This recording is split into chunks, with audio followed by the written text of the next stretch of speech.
अस्सलामु अलैकुम वरहमतुल्लाहि वबरकातुहू। उम्मीद करता हूँ नाज़रीन खैराफियत से होंगे। एक दोस्त ने सवाल किया है कि रोज़ाना जायज़े की क्या तरतीब होनी चाहिए। तो उसके लिए बेहतरीन तरीक़ाकार ये है, जैसे बच्चे फ़ारिग होते हैं सबक सबकी और मंजिल से, अगर आपके यहाँ तरतीब है और यानी कि 11 बजे तक या 11:30 12 बजे तक आपकी तरतीब है कि मंजिल ख़त्म हो जाती है और इसी दौरान आपके पास टाइम बचता है जिसके लिए 20 मिनट काफ़ी होंगे या ज़्यादा से ज़्यादा आधा घंटा आपके लिए काफ़ी होगा। अगर आपके बच्चों की तादाद है 22 से 25 के दरमियान या 30 के दरमियान भी, ये आधा घंटा आपके बच्चों के जायज़े के लिए काफ़ी होगा। तो आप जैसे ही बच्चे फ़ारिग होते हैं आप उनको सिर्फ 5 मिनट दे दें कि जो मंजिल आपने सुनाई है आप उसको एक नज़र देख लें।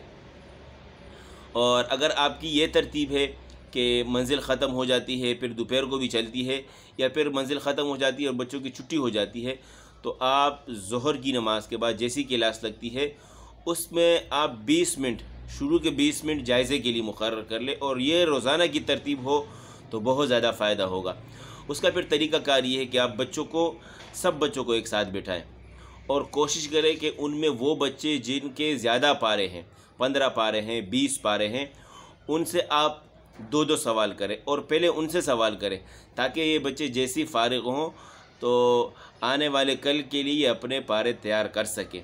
और उसके बाद जिस तरीके से जिसके 10 हों उनकी बारी हो, 5 हो उनकी बारी हो और फिर 3 और फिर 2 वाले, इस तरतीब से आप उनके जायज़े की तरतीब रखें।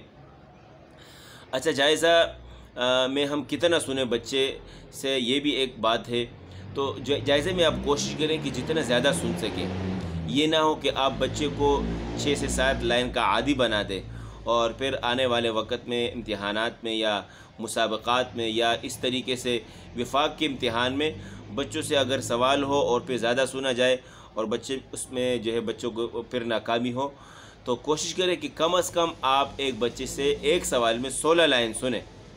और ये भी ना करें कि आप सिर्फ़ रुकू से पूछें, रुकू के शुरू से पूछें या फिर सूरत के शुरू से पूछें, बल्कि आपकी तरतीब ये हो कि इस जायज़े में आप जहाँ से आपका दिल चाहे, रुकू का शुरू हो, रुकू का दरमियान हो और सूरत का शुरू हो या सूरत का दरमियान हो, जहाँ से आपको समझ में आए आप उन बच्चों से सवाल करें और सब बच्चे खामोश हों और हर बच्चे का जो भी बच्चा पढ़े तमाम बच्चे उसको सुने, बाकी बच्चों को कहें कि भाई आपने उनका सुनना है।